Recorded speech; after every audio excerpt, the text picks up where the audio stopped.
It was supposed to be an ordinary Saturday morning, the kind that begins with quiet coffee and sunlight spilling through half-drawn curtains. But when I opened my bedroom door that day, my entire world stopped. There she was, standing in the middle of the room barefoot, her hair tousled like she'd fought through a storm, and wearing my old white shirt and nothing else.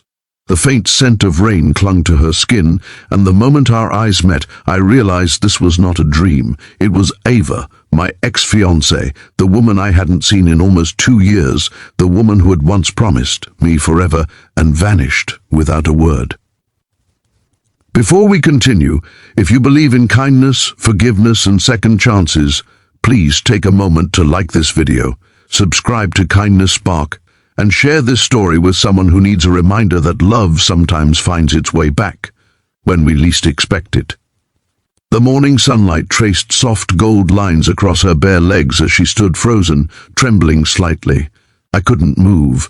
My heart was pounding, every memory flooding back at once, her laugh echoing through my old apartment, the way she used to wear that exact shirt when making pancakes, her habit of humming while folding laundry. That shirt used to be our inside joke. She always said it felt more like home than any fancy dress, but now it hung on her frame like a fragile ghost of the past. "Ava?" I finally whispered, my voice barely holding steady. She didn't answer right away. Her eyes were red, the kind that come from crying through the night. Then she simply said, "Ethan." I didn't know where else to go, and that's when I noticed the bruise on her wrist. Dark, angry, fresh. My chest tightened. Without thinking, I took a step closer, but she flinched, pulling her arm back. "Please," she said softly, "don't. Not yet." We sat in silence for several minutes, her wrapped in the blanket I handed her, me sitting at the edge of the bed trying to piece together what was happening. 2 years ago? We were planning our wedding. Then, out of nowhere, she left a note that said she needed space to figure herself out.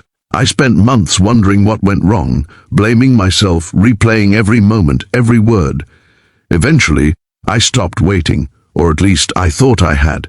When she finally spoke, her voice cracked in that same way it used to when she was trying to hide her pain. She told me she'd been in a relationship after leaving, someone who made her feel safe at first, someone who promised to protect her, but slowly turned her world into a quiet prison. "He wasn't who I thought he was," she whispered. "He took everything, my peace, my confidence, my voice. Last night he hit me, and I ran." Her eyes filled again, but she didn't cry. She looked at me with a strange mix of fear and hope, like she wasn't sure which one to choose. I listened without interrupting. My heart ached with every word, not because of jealousy, but because she looked so broken. The woman who once filled a room with light now sat in the corner of my bed, clutching a blanket like a shield. I wanted to be angry, to ask why she didn't come to me sooner, why she left me in the first place. But anger felt small compared to what she needed now, someone to remind her that kindness still existed. I made her breakfast, though neither of us had much appetite. As she picked at the toast, she said quietly, "You shouldn't be doing this, Ethan. I don't deserve your help." I looked at her and replied, "You don't have to deserve kindness, Ava. You just have to need it." Her lips trembled, and for the first time that morning, she smiled, a weak, painful smile, but a real one. Over the next few hours, she slowly opened up. Every confession peeled back a layer of pain I hadn't known she carried. She'd been living miles away under a different last name, working quietly, trying not to be found. "I thought disappearing would make things easier," she said. "For you, for me, but I ended up losing myself." She looked down at the coffee mug in her hands and added softly, "When he hit me last night, something in me broke, but also woke up. I realized the only person who ever made me feel safe was you." Those words hit me harder than I expected. I wanted to forgive her instantly, but forgiveness doesn't come in one moment.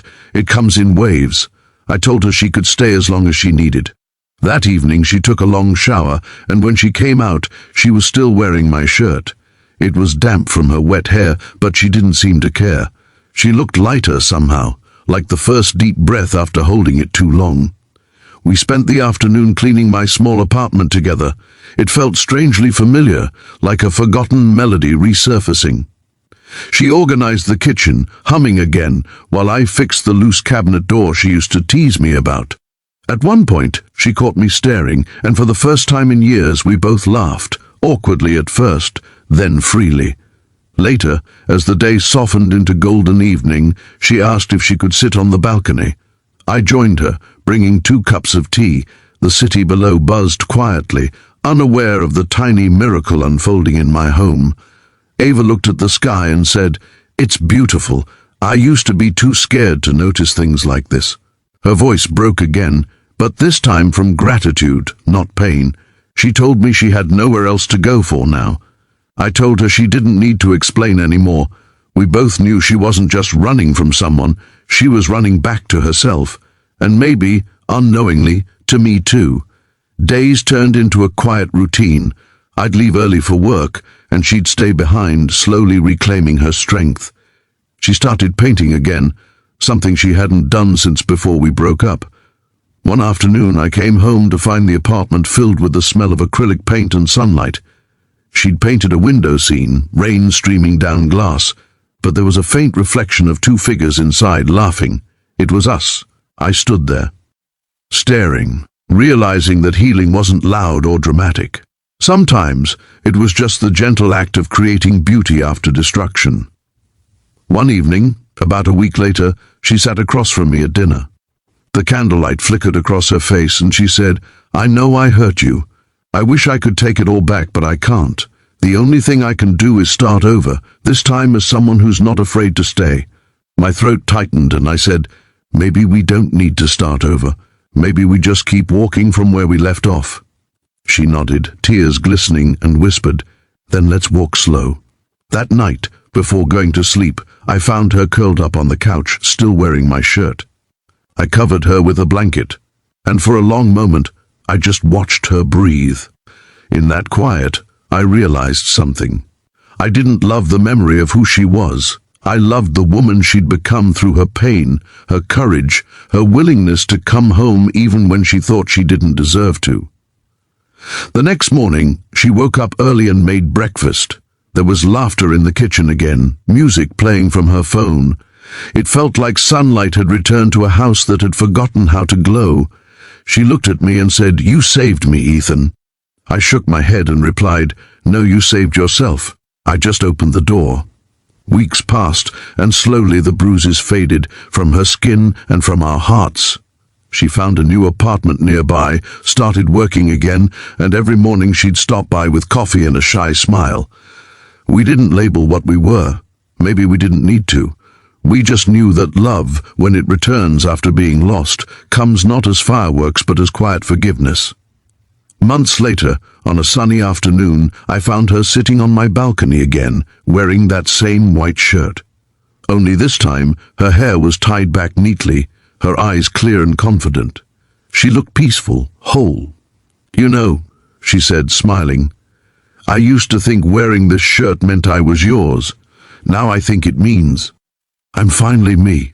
I smiled back and said, "Maybe it can mean both." She laughed softly, reached out and took my hand. For the first time in years, everything felt right again. If this story touched your heart, please take a moment to like this video, subscribe to Kindness Spark, and share it with someone who believes in the power of forgiveness, healing, and love that finds its way home. And before you go, tell us in the comments below, would you open the door for someone who once broke your heart, if they came back asking for a second chance? Because sometimes the bravest thing we can do is to let kindness answer before our pain does.